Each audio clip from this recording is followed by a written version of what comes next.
This is Consumer Friend.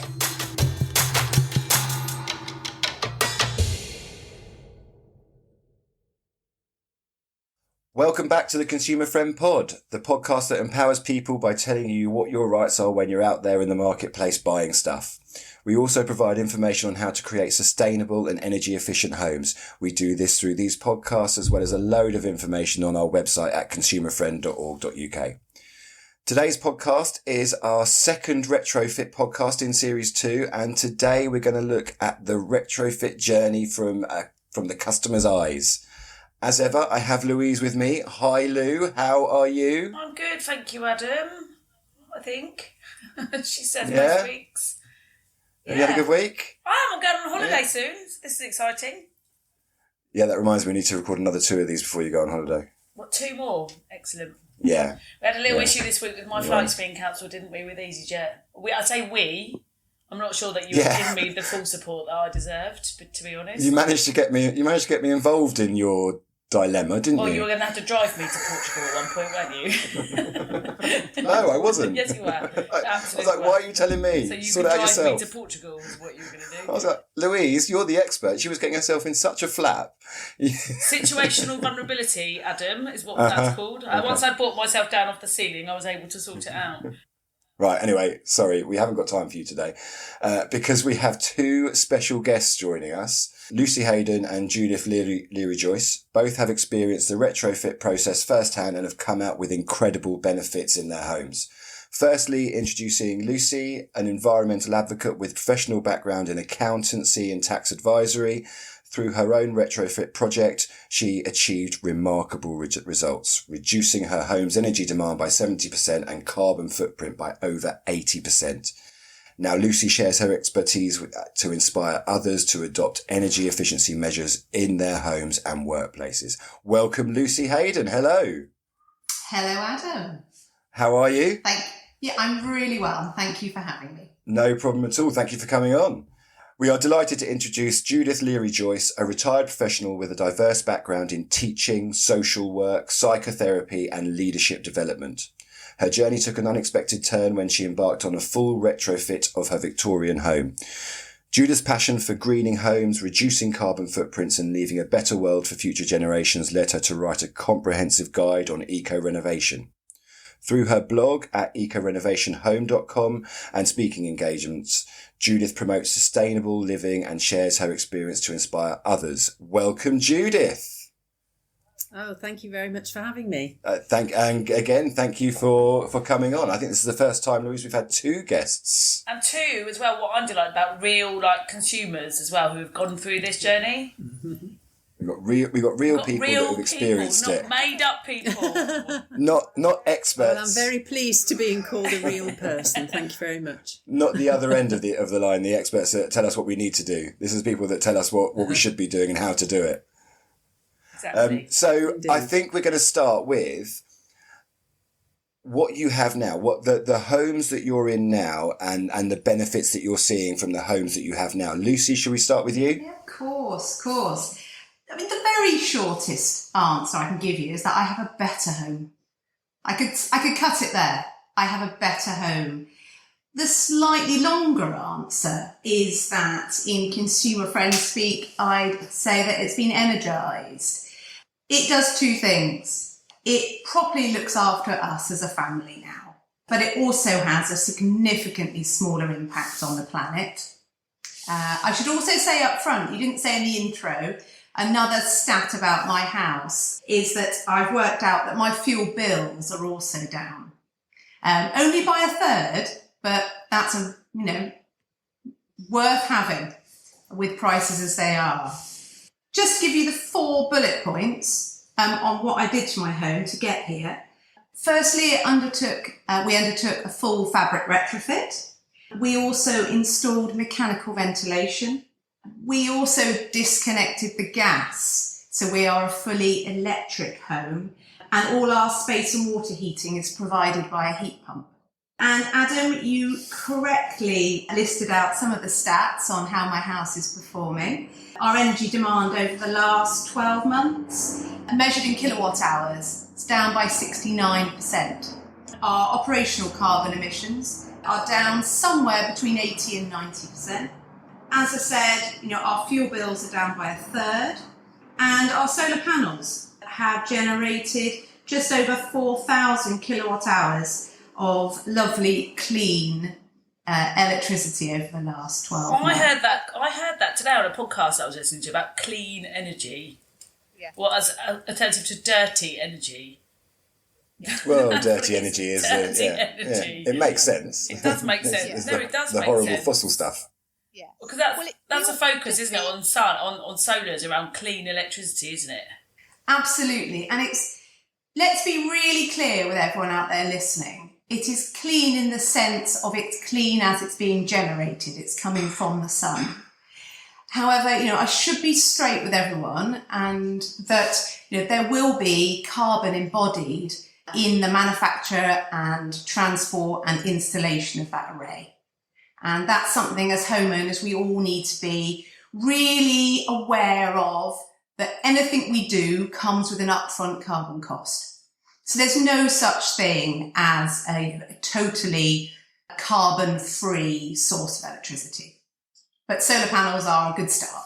Yeah, absolutely. Yeah. The benefits far outweigh those initial carbon losses, I guess. I suppose with mine, so when I monitor my those damn solars, Adam, that you love to hear about, 119. She doesn't stop talking about her solars. 119 trees I've saved. 119 trees. Wow. That's what you've got to look at. That's really good. Well, it depends on what's important to you, doesn't it? So the things that you did. So Lucy, I've just got a couple of questions. The things that you did. Firstly, why did you do it? What was your motivator? Was it money? Was it the planet? A bit of both. Why did you decide to start? I decided to undertake what we did largely for environmental reasons. What I didn't realise was that was going to give us a much more comfortable home to live in as well. And I guess that's one message I'd love to get across. And that's one of my real key findings from doing the work that we've done to our home. Yeah. I don't know how you measure it. There's not a unit for it, is there? But I'd like to come on to the comfortable bit a bit later. We could definitely talk about that comfort and the benefits that you're experiencing, even though you can't really quantify it, I guess. But shall we move on to Judith? And Judith, what is your home like now? Oh, well, my home is very different to Lucy's. So 1901 Victorian, end of terrace. It was a very, very cold house before. It faces east-west. And of course, in Victorian, you've just got the brick wall between you and outside. And it was bitter. I was known as the Queen of Kashmir, and I just always wore my vest and my top and my jumper and a big jacket and a cashmere scarf, and I was still cold. So it's gone from being that bitter cold, leaky bucket to really warm and comfortable. And it's interesting, somebody was here the other day and they said it feels cosy. It feels like it wraps itself around you. And it is a different feel to the gas heating that we had before. And I think that's because the whole fabric of the house heats up. So it's a bit like a storage heater on its own. And it does, again, it's difficult to describe or explain, but it just feels different. How old's your house, Lucy? Yes, I was going to say actually, so my house is much newer than Judith's. It's a very different construction. So my home is late 1960s. So it's cavity wall rather than solid wall. And it's also a flat roofed terraced property as well. But like Judith, before we did our retrofit, I was well known for hanging out in my house with 2 jumpers and a hat on. My house was a really big open space and it was really leaky, poorly insulated, and it had, there were drafts in many a place. So, I might have been living in a, more modern home, but, with 2 jumpers and a hat on, it clearly wasn't serving me well. I'm the hottest human in the whole wide world. I'm like an internal volcano, so I probably like that, to be honest. You'd be two jumpers. I'd be with a fan going, oh my God, I'm actually melting all of the time. And that's one thing to say about thermal comfort, is what's comfortable for me or what's comfortable for Adam might not be a comfortable temperature for you, Louise. And that's why retrofit is so specific to the homeowner. And it's got to deliver, your project's got to deliver for you, depending on, like Adam asked me, what my aims were, but also, the person that I am, and the way that I live. One of the things, Lucy, you said to me when we spoke before was just to put it again, just in plain speak, because we are still talking about things like retrofit, which people might not understand, and fabric first and the fabric of the house. You talked about the fact that your house was a little bit like a corridor, and the doors kept slamming. So if you had certain doors open, you had such a draft, like a wind tunnel. That doesn't happen now that your house you've had all this work done. It doesn't happen anymore. Yes. I always describe living in our home before as like living in an aircraft hangar. And my house runs roughly north-south, and we've got a door on the front and a door at the back. And there certainly was a lovely tunnel of air, cold air often in winter, rushing through it if someone opened the front door and the back door was open as well. Yeah, it wasn't easy to live in. The fact is, there is no one size fits all, and each home is different, each person is different, and there could be a variety of different combinations that people need to take to retrofit their home to make their home more energy efficient. But does that mean as well, so you can have a plan, and I was going to ask about the plans and how you went about it. So you have the plan for your house, but is that based on what you want to get out of your house? So is that how you started it, both of you? So but go to Judith first. With your house, did you go to an expert and say, this is what I want to get from my house? No, to be perfectly honest. We started to build an extension at the back, and John wanted to open it out, so open the kitchen out. So we would be going to the open plan that Lucy's been talking about, which always has worried me because it means you heat a huge space and you might only be needing a little bit of it. So energy-wise, I always thought it was pretty wasteful. So the compromise between the two of us that we would get an eco-architect to design the extension. So we got professional help with that, and we knew we wanted to use sustainable materials, and we wanted it to be as close to a passive design as we could have. What's a passive design? Passive houses don't use any energy at all. They manage to, in fact, they generally make money off the grid by the solar panels that they have on the top, but the design of the house is such that it's self-sustaining energy-wise. So we wanted as close to that as we could get, which was fine. But then one day the architect who'd come to have a look at what was happening said, well, this bit's great, but the rest of your house is really leaky. And I don't know why it hadn't occurred to us before, but it hadn't. You look back and you think, for heaven's sake, what was the matter? Where was your brain, So we then had a long conversation, and we decided we want this house to become a legacy for the future. And I was doing this almost entirely for the planet and the grandchildren, everybody's grandchildren, because I'm deeply concerned about the state of the planet. So we wanted to know that we would live lightly on the earth, and anyone who followed us would live equally lightly. So that was our driver. But we weren't able to then get the help that we needed, or honestly, we didn't know where to look. And that was when I started searching on the web. Which is a minefield, isn't it? Where to get all that information from. It's a complete mind, but it is all there. It's just not easy to access. And there are loads of professionals out there who will help. That's what was utterly delightful to me. So I was steering my way through this. We took the basic design that the architect had used in the extension and just went right back through the house and did it all. But that was why I wrote the book, because I wanted an idiot's guide and there wasn't one.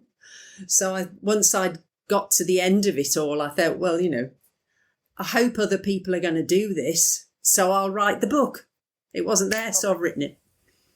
I saw that today. But yeah, I googled you when I was on the train today, and I was like, oh, good. Adam, Judith's written a book. I was like, I know. And I can sit here saying that I've had the wonderful honour of reading it cover to cover. And I loved it. This is the thing.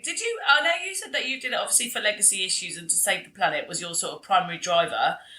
But have you saved money on your utility bills, etc.? We have. We were hoping, we sat down one day to work it all out, and we were hoping we would get a 50% reduction. And we worked on kilowatt hours because clearly the money is so difficult to measure now. It's changed so much. And we went, the final year before we started the retrofit, we used 25,500 kilowatt hours in the year. And now for the last 2 years, we've measured it, we've used approximately 5,600 kilowatt hours. So that's a 75% reduction. Wow. Yeah. Wow. That's huge. And that's including our car. We've got an electric car. Amazing. So that's in there as well. We got our EPC redone, and we've gone from a D to a B, narrowly missing an A, sadly. And we got the house revalued, making clear we weren't going. So there's no way we're leaving this now.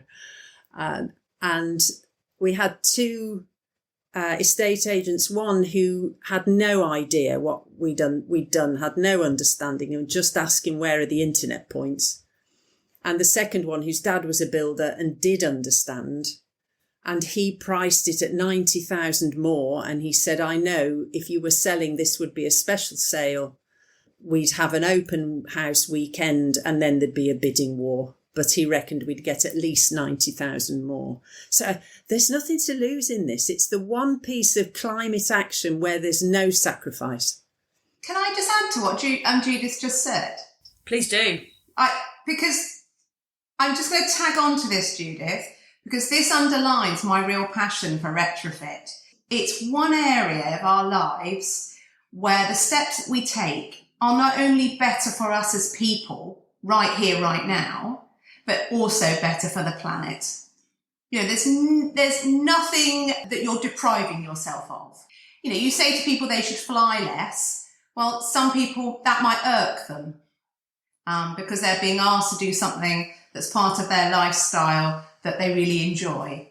Yeah, they want to go on that holiday to Portugal, you know, or they tell them they should eat less meat. Or for some people, that might feel like a real sacrifice. But with retrofit, you know, our homes are our castles.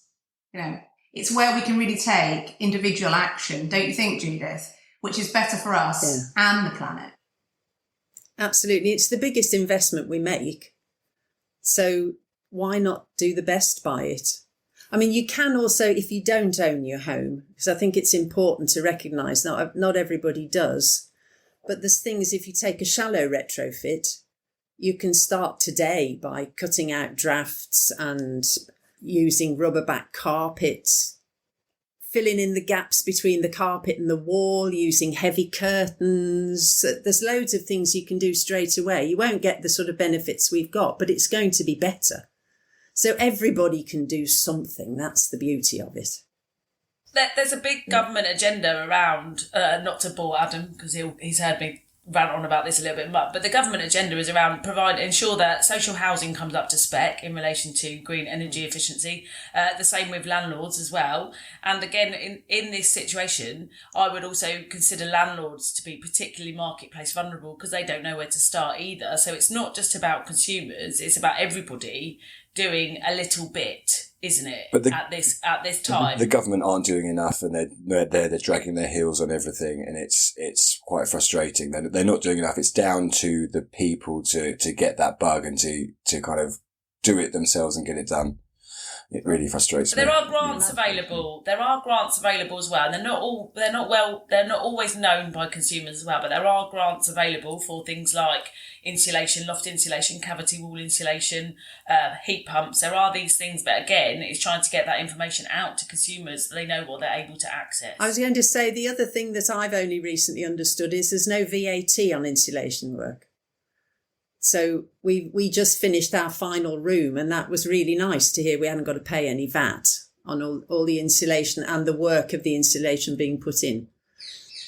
Can I add on to that as well? Please do. Definitely, because my interest in this area, my broad interest in all matters climate change and sustainability, I have actually started to read the Climate Change Committee's recently issued progress report for government. And what we're talking about today is right up there in their key messages. Right at the front of this very lengthy report they've just issued, they said they had 9 key messages for government. And the 6th of those was to empower and inform households and communities to make low carbon choices. And they go on to say that, shall I read you my little paragraph? Because I think their words are just totally bang on. Go for it. Despite some positive steps to provide households with advice on reducing energy use in the last year, a coherent public engagement strategy on climate action is long overdue. People should be empowered to make green choices through a better understanding of how they can play their part, and supported by a positive vision and leadership from government about the societal changes required. And this is the big thing for me, because that information, like Judith says, has been out there. Okay, they go on to say, information alone is not sufficient. It must be accompanied by implementation of policies that make low carbon choices. And they've got 3 adjectives here. They say it needs to be made easy, attractive, and affordable. The problem is again, whilst that information again is coming from government high level as well, which obviously you've accessed and read, and we've read some of the stuff in relation to that's coming out recently. Even a low carbon choice, the average reading age of a UK consumer is 9. My son's 10. He doesn't know what that means. This is the problem. And again, what happens is if you start talking in language that people don't understand, they're instantly put off. Nobody wants to be made to feel stupid. Yes, totally agree. So I'm not doing that. I'm not getting involved in it because it's too complicated. I don't understand it. I haven't got time. And actually it's making me feel stupid. So I'm out. So we've got to, like you just said, attractive and cost effective and simple for people to understand. Yes. Now, yeah, absolutely. Are you thinking that a typical person, not that there is one, but a typical person wouldn't understand the phrase low carbon choice? No, so this is what we're saying, about the average reading age of UK consumers. They're talking about it being 9, and that's how we should have all our front-facing communication. Sentences should be no longer than 25 words. So as a consumer, unless you're then going to go on and research what that actually means, which some people might not do or might not access, people need and because we're so overloaded with information, and don't get Adam started on social media, are we overloaded with information? We are. There's too much coming into our brains at all times. So we can't process all of it. It needs to be quick, and it needs to be, and I don't mean this from, I completely respect that you've both done your houses because your focus is on saving the planet. The majority of people, and I'm generalising, are what's the win for them? Yeah, and that's why I think factors like 75% reduction in energy usage that's the way to really approach this, that people will see that, and this makes sense even for people that don't care a damn about the climate and the planet. It's still worth them doing it. It's almost like, so like your wins. solars, for example, when you get your solar report, it's okay, your solar's going to cost you X, they'll be paid back in 4 years, and then you'll start to see the financial benefit for them. And also there are opportunities for people to do things like, if they can, do it on credit, so they're not having that instant hit. Because whilst Adam finds me every time I say cost of living crisis, people are at the moment are just trying to get by, and with the interest rates on mortgages, they're going to go up so high, people are going to be like, can't afford to do that right now. Yeah. You didn't pay your last fine, by the way. I You didn't. you still know that. I owe you a £20 bottle of wine, I think it was as well. That was a steep You really one. do, yeah. I want to move on to kind of at the beginning of both your processes, finding that right trader, finding the right person to complete the work that you need completed. Did you find yourself, A, going through a few different traders in order to find the right one? And B, did you find yourself almost teaching them about retrofit or not? Judith, let's go with you. Yes, is the answer. Yeah. We've lived in this house for 44 years, so we've done a lot to it over the years. We've had a wide variety of experience of builders, a lot of them not great. So we were asking around constantly for builders, but my daughter, who lives in the house opposite, had a builder who was very good, and we'd seen him every morning turning up at 7:30, sitting in his van with the paper and a cup of coffee, and starting at 8 o'clock every day without fail. So we'd already used him once, and we decided, well, whatever we're doing, we're going to use Pete because we trusted him. And I hate that thing when builders start, they rip everything out and then they go away for 2 or 3 weeks and you don't see anybody. And we knew he wouldn't do that. The downside of that is that once we started the whole retrofit part of it, he didn't know any more than we did, honestly. We were all working from that sort of baseline that the architect had designed, but then I did have to get in amongst it. I had to learn about it and then became the project manager, really. And it was very funny that he came to see us recently about something else. And I said to him, we're saving 75% of our energy on the work you did. He said, oh, are you? so clearly hasn't taken it in. I don't amazing. Understand. Why don't builders see that this is a real sales opportunity? Absolutely. So you've upskilled Pete or Peter. Well, yes, to a certain extent. To a certain extent, he did say, "This house I'm building, Judith, you're going to be really pleased with me. I've put in loads of insulation." And I said, "That's great, Pete. What are you doing for ventilation?" He said, "Oh, I didn't think I'd bother with that." I said, "Oh God, Pete, there's a very good You've book you upskilled can to a certain read." degree. Yeah. Okay. Yeah. And Lucy, what about you? Well, just picking up on that question about, good builders and you educating your builder. One thing that they're recognising in this market, and especially in pinch points like London where I live, is good quality constructors, construction firms, builders. They don't need at the moment to invest time in learning about eco-renovation or retrofit because they have got so much work and they are so backed up doing people's extensions, doing people's new builds, etc. That the good people are maxed out already doing sort of more, bread and butter work. Yeah, I was speaking to a plumber the other day. He was saying that he'd just been on a day's course to learn about the Samsung heat pumps. And he said, it was fine, but it's cost me a day of work. It's cost me a day of having to not work and therefore go on this course. And yeah, you're right. There is a plethora of work. Sorry, I said plethora, Louise. Plethora, Adam. I think we're one on There's now. a load of work out there for these builders, and they don't necessarily need to know about the retrofit process because they're going to carry on earning their money, and essentially that's what they're doing. They're paying their bills, they're paying their mortgage. Yes. And also just to pick up on what Judith said about using a local builder, I really wanted to get that across as something that all homeowners who are considering, doing a retrofit project, to really think about using a local trader, simply because they've got skin in the game. And, in Judith's case, Judith saw them, her builder doing a good job with their neighbour. And she thought, right, I'll invite him to work for me. Their next customer could be the neighbour. It could be the person around the corner. They therefore care about their work. They care about the quality of the work because, that's the future of their business. they work off recommendations I would locally. also say is that if you can get a Trustmark back trader, so that again, if something does go wrong, you've got somewhere to go. You also know that they've got all the right accreditations to be putting the things in your house or on your house that they're putting on your house. Because we've had, we talked about on the last podcast, I won't go into it too much, but they didn't have the right accreditations in relation to the panels that were put on, which means that the lady in question is unable to sell her energy back to the grid.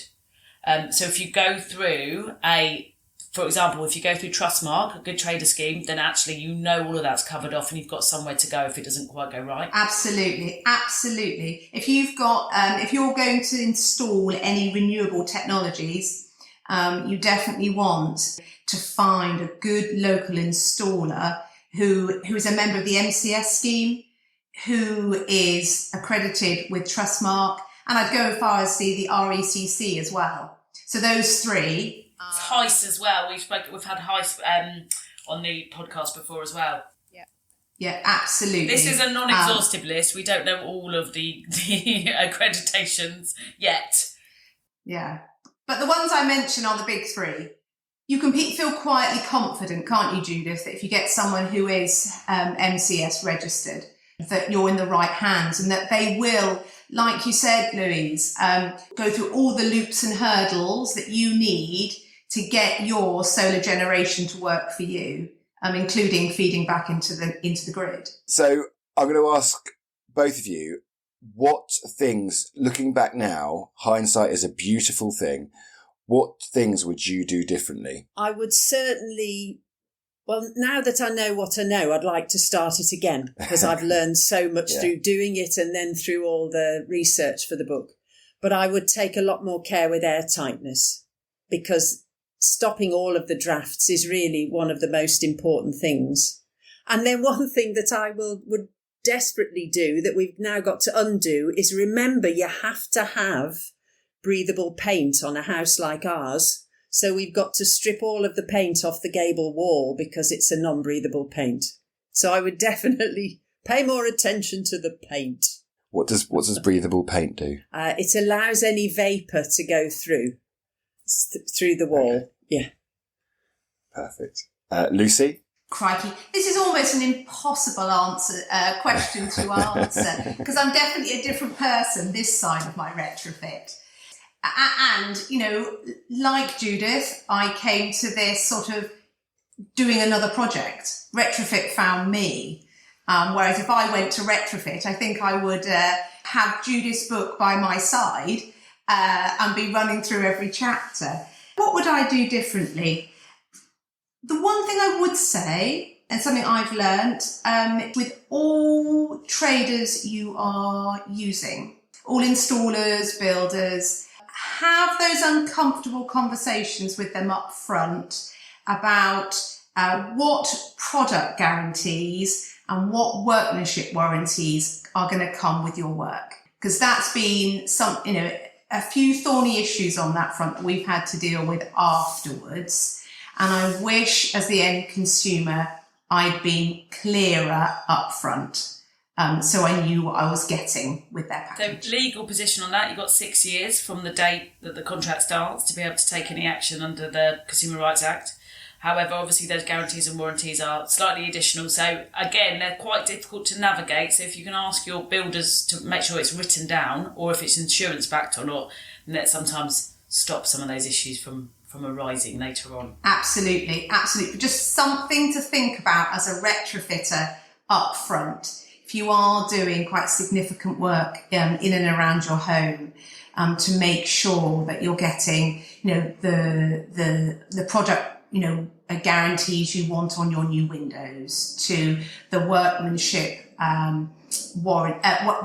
warranty on any plumbing or electrics you've had to have done. Did you have all these warranties? Do you have them all digital copies, or were you just having just reams and reams of paperwork all over the house? Probably a little bit of both.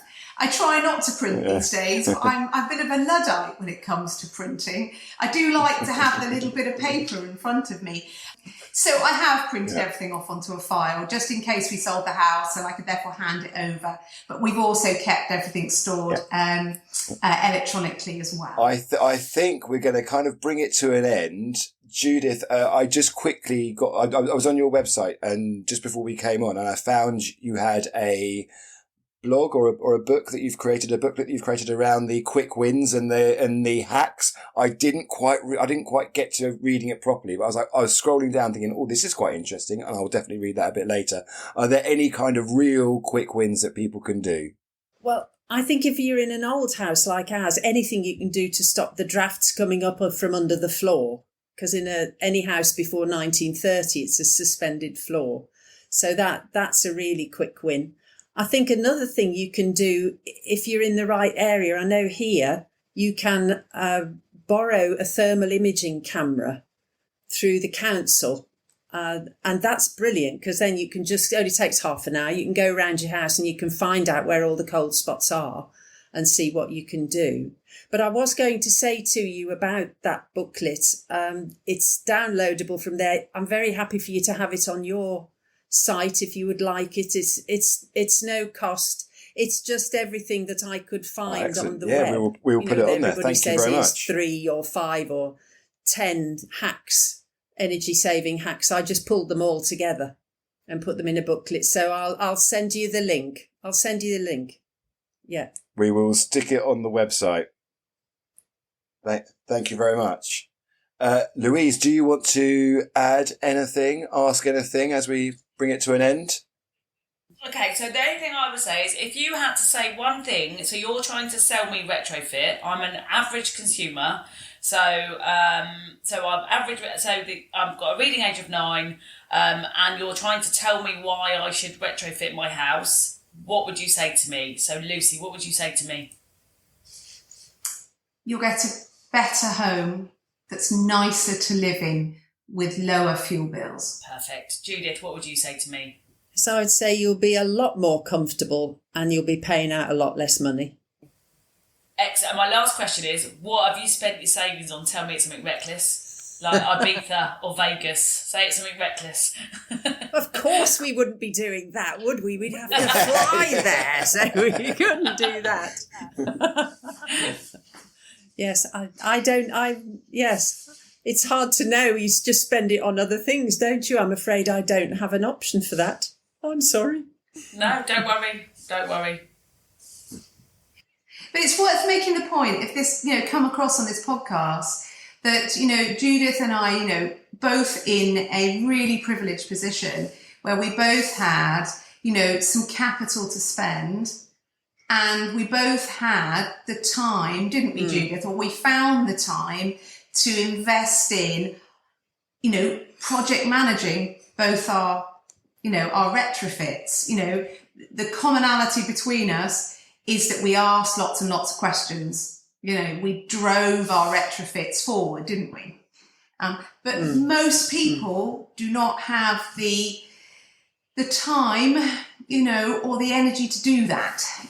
We are in quite, relatively privileged positions. Can I just add, just briefly, can I add to that, though, that we've just, as I said earlier, we've just done our bedroom, and it's easier now than it was 2 years ago. The materials have changed, the way of doing it has changed, and it is much easier. So it won't be quite the job it certainly was for us, for people starting now. So just to give them heart. I also think that everyone can do a little bit in this, and actually save some money, make their houses more comfortable, and do our little bit just to save the planet as well. So there's some quick wins for everybody. I will wrap it up now. Thank you very much Adam will wrap it up, but I'll try and wrap it up and then he'll wrap it up anyway, because that's what always happens.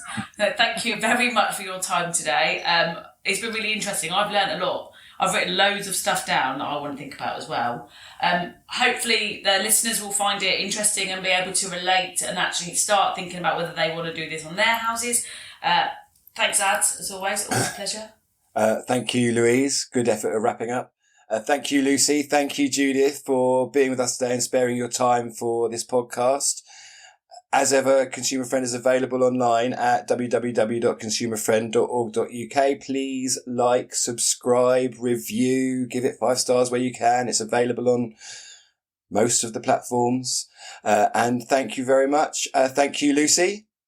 Thank you, Adam. Thanks for having me. Thank you, Judith. Oh, it's been lovely. Thank you so much for asking. And thank you, Louise. Always a pleasure, Adam. Thank you. Bye-bye. This is Consumer Friend.